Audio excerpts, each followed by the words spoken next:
Supreme court ने जांच के लिए कमेटी बना दी है। आरवी रविंद्रन की अध्यक्षता में यह कमेटी बना दी गई है।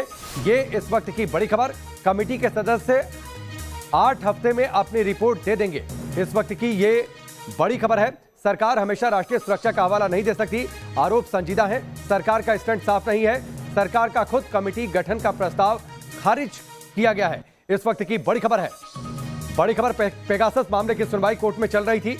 कोर्ट ने यह कहा हालांकि कि याचिकाओं में तथ्य की कमी, लेकिन निजता का जो अधिकार है उसे अनदेखा नहीं किया जा सकता है। लिहाजा सुप्रीम कोर्ट एक कमेटी बना रही है। यह कमेटी अपनी जांच रिपोर्ट अगले 8 हफ्तों में सौंपेगी। पूर्व जस्टिस रविंद्रन की अध्यक्षता में यह कमेटी होगी। आलोक जोशी और संदीप ओबेरॉय भी इस कमेटी के सदस्य होंगे। इस वक्त की बड़ी खबर।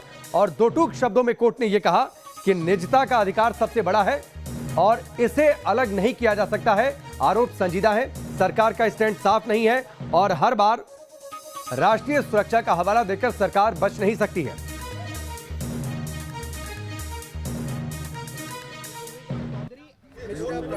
And Mr. Ashwini Gupta.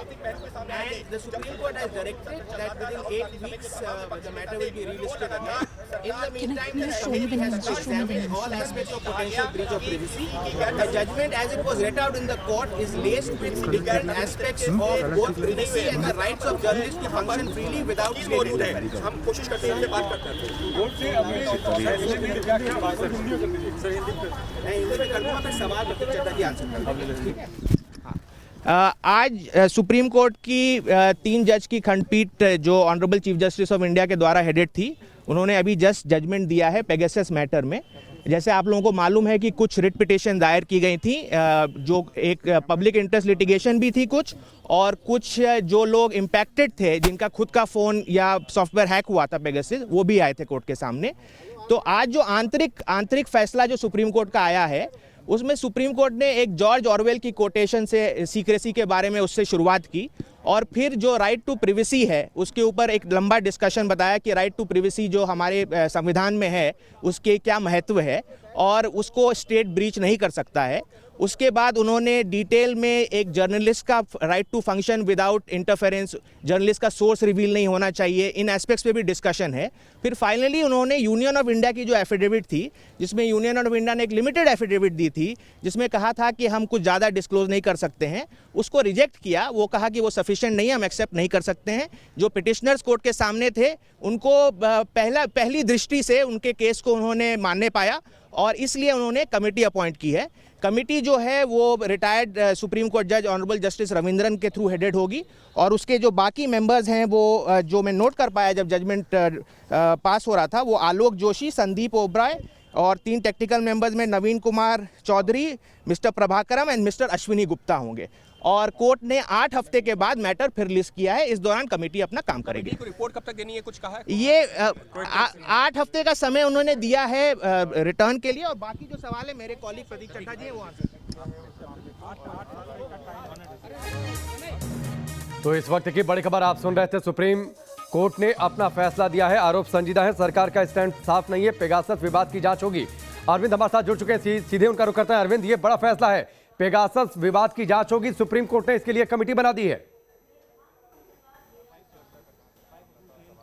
बिल्कुल, सुप्रीम कोर्ट ने अपनी ओर से कमेटी का गठन किया है। जस्टिस रविंद्रन जो कि सुप्रीम कोर्ट के रिटायर्ड जज हैं, उसकी कमेटी के अध्यक्षता करेंगे। इसके अलावा आलोक जोशी हैं और संदीप ओबेरॉय इस कमेटी के सदस्य रहेंगे।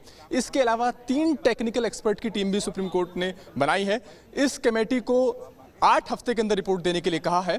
सुप्रीम कोर्ट का जो फैसला आज पढ़ा गया, जो ऑपरेटिव पार्ट पढ़ा गया, उसका लब्बल लुआब यह था कि कोर्ट ने निजता के अधिकार का हवाला दिया। कोर्ट ने यह कहा कि राष्ट्रीय सुरक्षा की दुहाई हमेशा नहीं दी जा सकती और कोर्ट ने कहा कि सरकार की ओर से जो खुद कमेटी बनाने दिए जाने का जो ऑफर दिया गया है, हम उस ऑफर को खारिज करते हैं।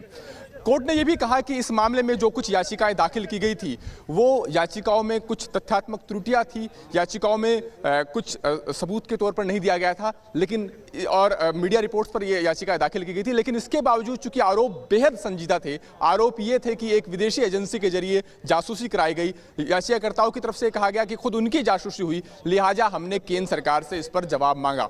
लेकिन केंद्र सरकार का जो जवाब था वो बहुत लिमिटेड एफिडेविट उनकी तरफ से दाखिल किया गया और वो जवाब कई सारे महत्वपूर्ण बिंदुओं पर खामोश था। और यही वजह है कि कोर्ट ने कहा कि चूंकि सरकार अपनी तरफ से कोई स्टैंड क्लियर नहीं कर रही थी, सरकार की तरफ से जो जवाब दिया गया वो काफी वेग था और सिर्फ आरोपों को उसमें खारिज किया गया था, लेकिन कोई स्टैंड सरकार की तरफ से क्लियर नहीं था। लिहाजा हमें अपनी तरफ से कमेटी का गठन करना पड़ रहा है और हमने अपनी तरफ से ये कमेटी का गठन किया है। ये कमेटी 8 हफ्ते के अंदर रिपोर्ट देगी। तो साफ है कि सरकार की तरफ से ये कहा गया था कि पेगासस या किसी दूसरे सॉफ्टवेयर का इस्तेमाल जासूसी के लिए हुआ है नहीं, ये सारी जानकारी सार्वजनिक चर्चा का विषय नहीं हो सकती, इनको एफिडेविट में नहीं दिया जा सकता। सरकार बार बार ये कह रही थी कि वो अब एक्सपर्ट कमेटी का गठन करेगी। सरकार का यह कहना था कि कमेटी कोर्ट को रिपोर्ट करेगी और अगर किसी एक सवाल अरविंद, मैं आपको थोड़ा सा इंटरप्ट कर रहा हूं, हालांकि अभी तो ये ऑपरेटिव पार्टी है, कमेटी के मेंबर कौन से होंगे ये तस्वीर साफ हो गई है। 8 हफ्ते का समय दिया गया है, उसके बाद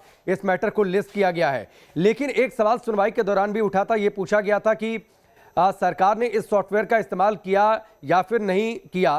क्या अभी इंतजार करना पड़ेगा पूरा फैसला आने के लिए कि इस कमेटी के अधिकार क्षेत्र क्या रहेंगे? क्या कमेटी सरकार से यह सवाल करेगी कि उसने पेगासस का इस्तेमाल किया नहीं किया? ये सारी बातें अहम होंगी जानकारी के लिए।